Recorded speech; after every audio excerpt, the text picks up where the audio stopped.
Jurgen Klopp tactics are all over the place these days, as you can tell from bringing his Liverpool squad all the way up from what was it, seventh or eighth in the league, all the way to the top, winning almost every competition you can think of. He may have been having an off year this year, but still, there is no question that he is a fantastic manager and can really play heavy metal football. Now, does that tactic work in Italy? Let's take a look.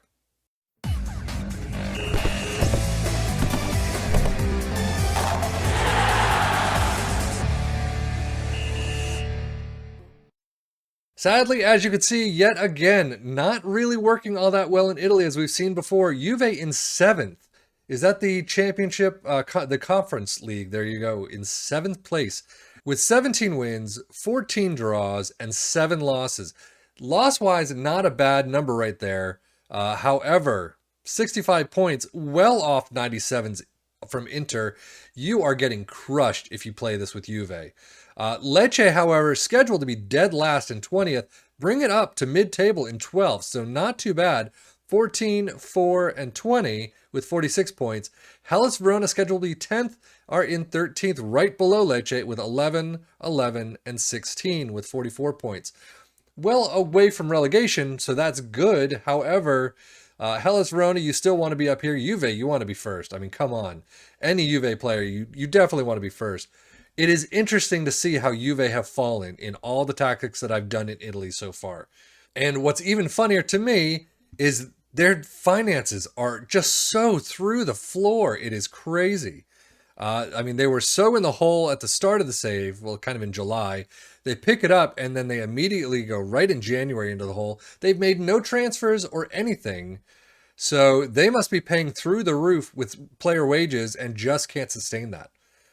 But overall, this tactic has not done well at all for them. If we look at the tactic itself, as you can see, heavy metal football, it is a custom gegenpress with balanced mentality. I kind of think heavy metal is all out attack, and balance is kind of an interesting way to do it. But sweeper keeper in attack, there you go. 2 wing backs on support. You got 2 ball playing defenders on defend. You get a box to box midfielder on support, a ball winning midfielder on defend, and 2 inside forwards on attack. There you go. You got the attacking triangle up top. The attacking midfielder on support, and you've got the pressing forward on attack. Now, in possession, fairly narrow attacking with pass into space, overlap on the left and right, play out of defense, higher tempo, standard passing directness. Fairly narrow, though. I'm surprised. I would have thought Klopp's tactics were more on the wingers and on the wingbacks. So that's kind of interesting with me. Let me know. I'm not a tactical genius whatsoever, so I could easily be wrong, but that's what I've always seen. Whip crosses, work the ball in the box, and be more expressive. In transition, you got counter press, counter, and distribute quickly. Distribute to the fullbacks and the center backs, and take short kicks. And then out of possession, high press line of engagement, higher defensive line, prevent short goalkeeper distribution, trigger press much more often, and step up more. And if we look at the opposition instructions, nothing. Surprise, surprise, there you go. Schedule for Juve. I mean, might as well just start with them. They have a ton of friendlies, none of which they did really well. They even won 2-1 over their second 11. Okay, I'll give you that. I've screwed up a couple times on that. Fiorentina, though, 2-1 win, but losses to Milan, to Inter, to Napoli, or draw against Napoli, and a loss against Shakhtar. Starting out the league, however, doing fairly well with a 2-1 win over Sassuolo, a draw against Milan, and a 1-0 against Lecce. PSG, they lose. The Celtic, they lose. PSG, again, they lose. So I'm going to assume next round's not going to treat them so well. What do you got? The friendly cups there. Hellas Verona there. 2 all draw away from home, so not too bad. Tim Cup, third round against Parma, 6-0. A fantastic showing. Tim Cup quarterfinals, a 4-0 there. Did they not even make it out of the Champions League? But first playing Real Madrid in one of the other tactics that I tried, now playing Barcelona, losing out at home in the Champions League round of 16, and then drawing away from home at Camp Nou, 1 all apiece. That hurts. But Lecce back to the league, 3-0. Tim Cup, though, over Milan in the semifinals. Semifinal again win. And then the final, they lose out against Atalanta 1-2. Not a great showing whatsoever. I bet they did make it to the final, so don't get me wrong. That is a great thing to do. But losing out to Atalanta is very hard to see. Hellas Verona, though, 5-0 win at home. Ouch. And then drawing your last match of the season against Roma. Not a fantastic season for Juve. If we look, however, at Hellas Verona, much better in the friendly season, but overall, ouch. 1, 2, 3, 4. That is not very many wins in this sea of the first half of the year. So you can see Lecce 2-all draw, and then Juve 2-all draw at home. Juve again 5-0 away from home. We saw that 1-2 loss to Lecce at home. Finishing out the season in style though, with 2-1 win against Udinese away from home, but still not great at all. Where did they finish in the Tim Cup?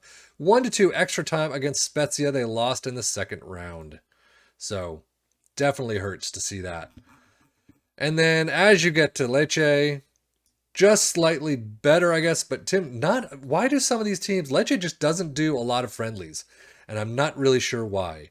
But they do win out against Ternana in the first cup of the Tim Cup. Second round, they win in extra time against Benevento.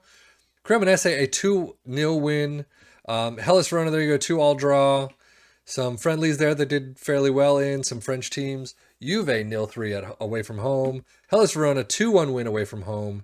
And then they lost in the third round of the Tim Cup 1-3 away from home against Inter. So overall, I mean, for Lecce, a good season, but you definitely would like a little bit more if you can.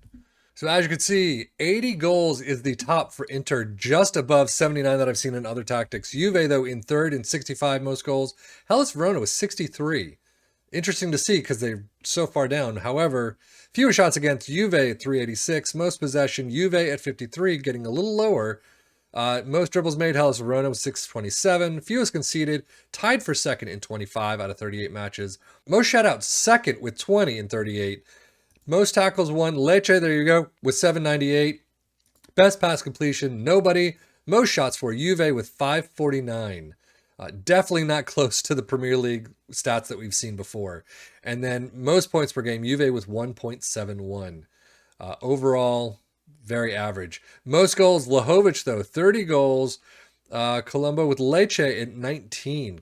Colombo, I really should take a look at him for my AC Milan save. He seems to be doing very well. Most assists, Cologne right there with Hellas Verona in 10th, or with 10. Stravezza with 10. Most player of the match awards, nobody. Best pass completion rate, Chesney and Bonucci. Fewest conceded, Chesney with 23 allowed in 36 appearances. Most shutouts, there you go, Chesney with Juve with 20. Most tackles won, nobody. Most key passes, Angel Di Maria, Verdi, and Stravezza. 102 for Di Maria, not bad. Most shots, Vlahovic with 133. Not close to Holland's 220 or 240 that we've seen before. And if we look at the individual teams, you can see top goal scorer, Colombo with 19. Highest average rating, 696 of Di Francesco. Most assists, Stravezza with 10. Most player of the match awards, 5 with Di Francesco. Moving on to Hellas Verona. Roberto Piccoli with 14 goals is our top goal scorer. 701 with Verdi, highest average rating. Most assists with Cologne with 11.